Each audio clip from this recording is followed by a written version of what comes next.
She used to joke, half serious, half not, that marriage was just a beautifully wrapped trap, a societal performance, a contract dressed in white lace. For as long as I knew her, she wore that belief like armor. So when she suddenly dropped to one knee in front of my entire family and asked me to marry her, I was completely blindsided. I, 28M, have been with my girlfriend Natalie, 27F, for nearly 4 unforgettable years. We first crossed paths on a warm July evening during a 4th of July barbecue at a mutual friend's house in Michigan. From the moment I laid eyes on her, there was something magnetic about Natalie. Something that pulled the air out of the room and left me trying to breathe her in. It wasn't just her looks, though she was absolutely stunning. It was her laugh, unapologetic and loud. The kind that made people turn their heads and smile without knowing why. It was the way she joked, the sharp which she wielded like a sword, and the confidence she wore as naturally as her skin. I remember how she stood up, rolled her eyes when the host charred the burgers, and marched right up to the grill to take over. She flipped patties with the poise of someone who knew what they were doing, cracking jokes the whole time, and from that moment on I was gone. Hooked, completely taken. We started dating that same summer. Everything about us just worked. The connection was electric, but it was more than physical attraction. It was like we spoke the same language even when we were silent. Natalie was full of fire, always chasing something, never slowing down. She worked in digital marketing, loved horror films from the 1980s that most people forgot even existed, and somehow managed to train for half marathons just for fun. Me?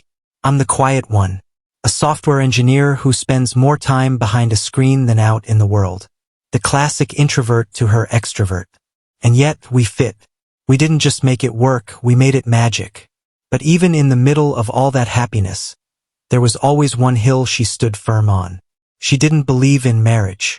I remember one night early in our relationship, we were out having tacos and margaritas, the air warm, the conversation easy, when she said it.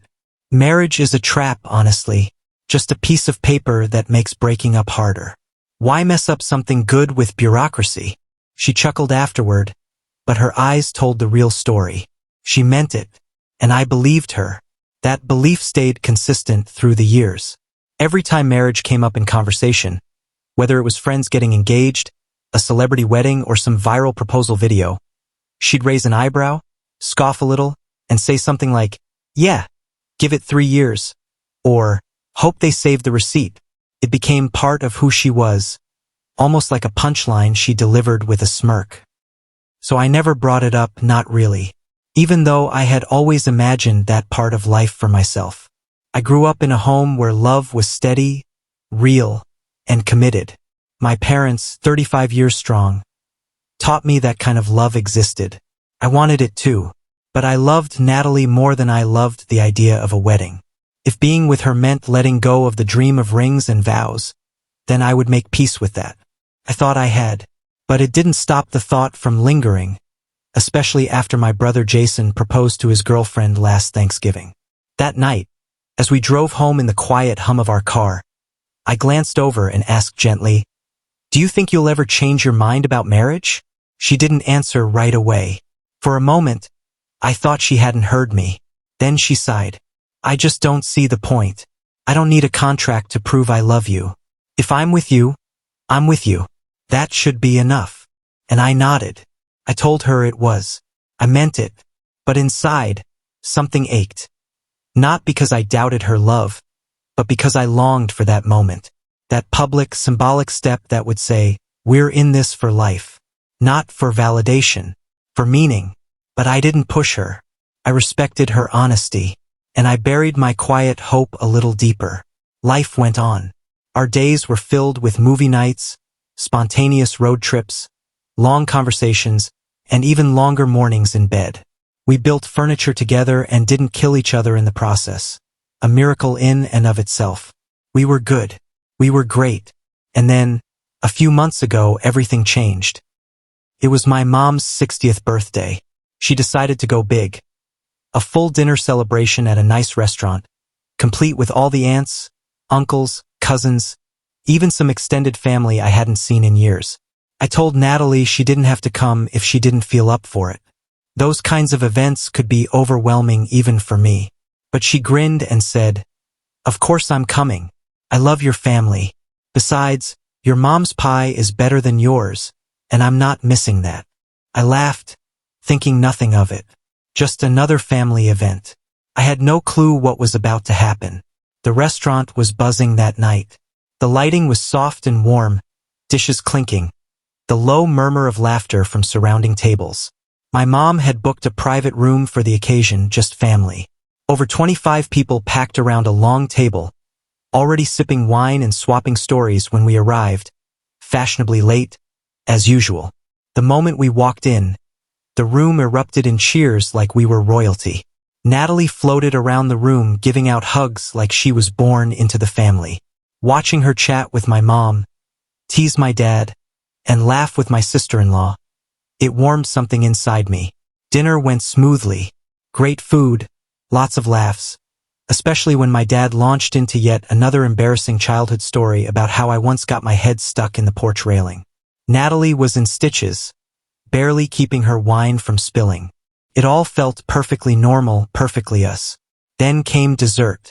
A massive chocolate cake was wheeled out with Happy 60th Diane, written in icing. Everyone sang. My mom fake grimaced at the attention, then blew out the candles like a champ. My dad stood up to make a toast. Something sweet about their love story, his gratitude for her, and a joke about how he still didn't know how he convinced her to stick around for 3.5 decades. Applause, laughter, clinking glasses. And then Natalie stood up. At first, I thought she was just being helpful. Maybe she was going to help slice the cake or say something nice about my mom. She picked up her glass, cleared her throat, and smiled around the room. "Sorry to interrupt the cake party," she said, her voice confident but warm.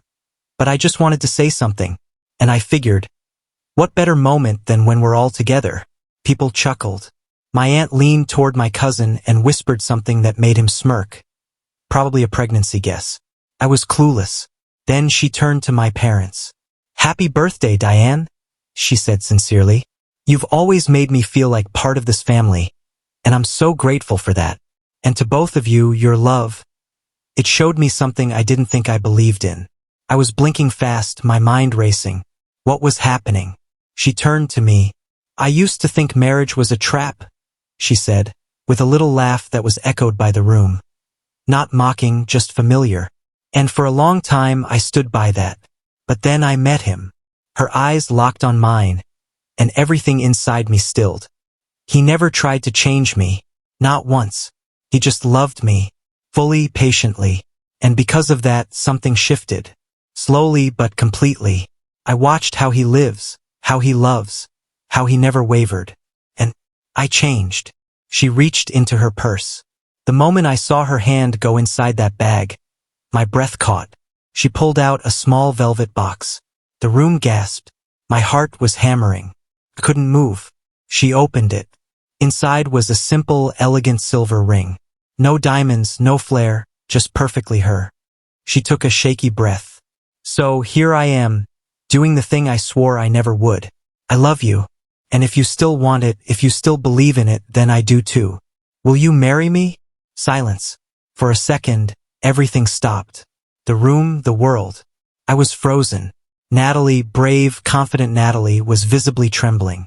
And I knew, without a single doubt, what I wanted.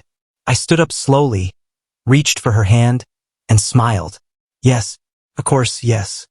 She laughed through tears, and the room exploded in cheers. My mom was crying. My brother looked like someone had hit pause on his jaw. It was the most surreal, beautiful moment of my life. After the clapping died down and the laughter faded into warm conversation, everything became a blissful blur. I remember being passed from hug to hug, my back being clapped by overenthusiastic cousins, and catching glimpses of my mother dabbing her eyes with a napkin while smiling like she just watched her favorite romantic movie come to life. My dad raised his glass once again and, with his usual dry wit, proclaimed, "Now that's how you steal the spotlight." Everyone laughed, but I could still feel the lingering electricity in the air, like the moment had left behind a spark that settled into everyone's skin. Natalie tried to act composed, brushing her hair behind her ear and making a joke about the cake being cold by now, but I could see the way her hands trembled ever so slightly. She was nervous, maybe even a little overwhelmed, but she was glowing. Not in some picture-perfect fairy-tale way, but in a real, lived-in way that came from vulnerability and courage colliding all at once. I leaned in close, brushing my fingers lightly against hers, and whispered, "You okay?" Her eyes met mine with that familiar mix of boldness and vulnerability. She gave a half-laugh, half-sigh, and nodded. "I was terrified," she admitted in a hushed tone. "Not about us. Never about us. Just, what if you didn't want me to do it? What if it felt wrong to you?" I gently squeezed her hand, trying to find the words. But the truth was, I'd let go of this exact dream a long time ago. I'd made peace with the idea that my love story wouldn't include a proposal, wouldn't come wrapped in traditions and champagne toasts. I never expected this, never dared to hope for it. And now, not only was it happening, it was happening in the most her way possible. Brave, honest, a little chaotic, utterly unforgettable. As we sat back down, we were immediately swarmed with questions. Everyone wanted to know every detail. How long have you been planning this? Did anyone help you? Why tonight? Natalie handled it all with grace and laughter. Her voice animated as she revealed that she'd been thinking about it for almost 2 months. She said it started after a conversation with my mom. Something about how love isn't always about compromise, but about honoring what matters to the people you care about. That stayed with her, she said. And tonight, surrounded by people who had loved and supported us through every stage of our relationship, just felt right. "I didn't want to wait anymore," she said simply. "I knew, and I wanted him to know that I knew." She confessed that she had asked my sister-in-law to help pick out the ring because, as she put it, Pinterest is a wasteland when it comes to men's rings. It's just wood grain and deer antlers. Everyone laughed. Then she added that she chose a simple matte silver band with a tiny, engraved mountain range on the inside, something subtle, meaningful. "It reminded me of our hiking trip in Colorado," she said, turning to me. "That was the first time we really talked about the future, remember?" I did remember. That crisp mountain air, the way we'd sat on a rock overlooking a valley, our legs dangling as we talked for hours about what scared us, what excited us, what we imagined our lives looking like 10, 20 years down the road. That ring was a quiet homage to a conversation I hadn't realized had stuck with her so deeply. Later that evening, after dessert had been devoured and the wine had flowed freely, my mom pulled me aside, her expression softer than I'd seen it in years. She tucked her arm around mine and said quietly, "I'm so proud of her. You know, she asked for my blessing last week." That stopped me in my tracks. My mom continued, "She told me she still doesn't believe in all the usual traditions, but she knew marriage mattered to you, and she wanted to honor that." I had to swallow hard against the emotion that swelled in my throat. That gesture, her going out of her way to talk to my mom, to understand what mattered to me on such a deep level, meant more than any diamond or elaborate ceremony ever could. It wasn't about her changing who she was. It was about her growing, evolving, and choosing us over and over again. That night, when we finally got home, we were still riding that surreal high. We didn't even take off our shoes. We just collapsed onto the couch, half-dressed, giddy and stunned. She curled up next to me, her head on my shoulder, and let out a long, content sigh. "So, fiancé, huh?" she murmured, her voice laced with disbelief and amusement. I laughed, a real, from-the-gut laugh, and said, "Took you long enough." She chuckled too, burying her face against my arm. "You know," she added thoughtfully, "I still don't believe in ice sculptures or 300-person weddings with flower walls. But I believe in this. I believe in you. I want to build something with you. Something official, but on our own terms." I looked at her then. This woman who had defied every expectation, who had challenged and loved and surprised me in ways I never saw coming, and felt my heart nearly burst. "Then we'll do it our way," I said. "Small ceremony, maybe outdoors. No antler rings. But definitely tacos." She laughed again, eyes lighting up. "Oh, absolutely tacos." And just like that, we were planning. Not just the wedding, but the life that would follow. The home we'd build, the traditions we'd create, the future we'd continue to shape together. It still blows my mind, thinking about how Natalie, the woman who once said marriage was a trap with unwavering certainty, had proposed to me in front of my entire family. Not because she changed her core beliefs for someone else, but because she let her heart lead.